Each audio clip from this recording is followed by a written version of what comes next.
Thank you for joining me. The introit for Sunday, February 21st, is from Psalm 91.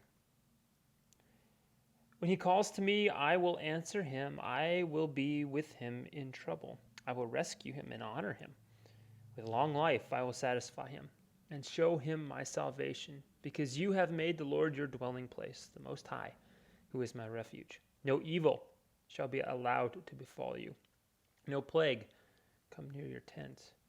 For he will command his angels concerning you, to guard you in all your ways. On their hands they will bear you up, lest you strike your foot against a stone. You will tread on the lion and the adder.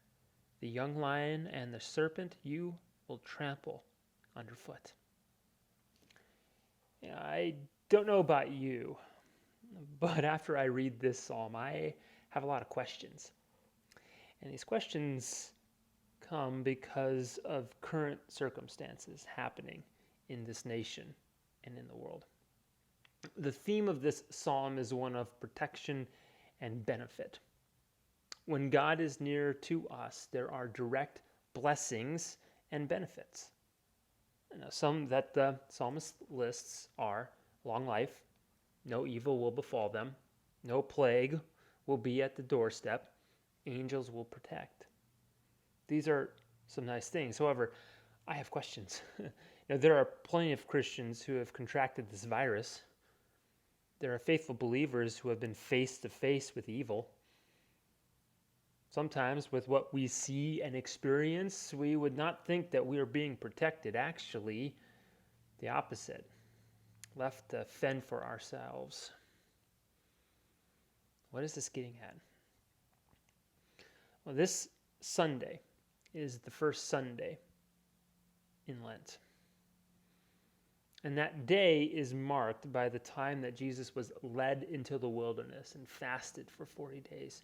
During that time, Satan tempted Jesus to turn away from obedience to God the Father and instead put his trust in anything else. Satan directly quotes a section of this psalm when he is tempting Jesus to prove that God will protect him at any cost.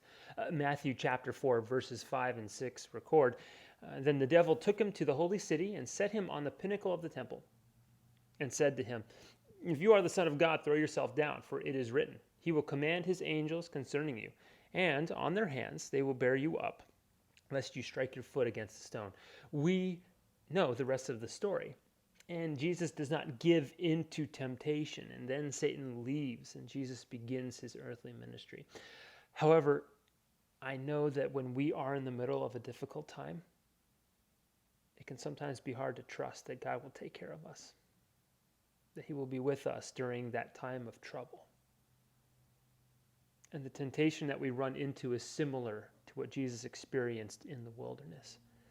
The temptation to put our trust in something other than God. Perhaps when the problems keep mounting, we decide that we have the best answers and we can figure it out. We have questions about God's actions or when we expect certain types of benefits and haven't gotten those. We might start to wonder if God really cares. Or perhaps we've done something that God is punishing us for. When that is the case and we are in that lonely place, we can point to what God has done. I can't imagine the struggle that Jesus faced in the wilderness for those 40 days. The hunger was great, and I'm sure that taking matters into his own hands looked pretty good. But after he endured, after he made it through, the Lord provided at the end. And this is the same with us. God protects us, and more so, he promises good things to those who trust in him.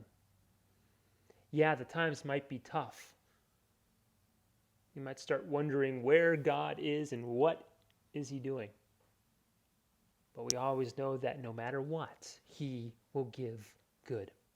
We know the eternal life we have. We know that God will bring us to a place where there are no tears, no sin, no death, no disease. We know that.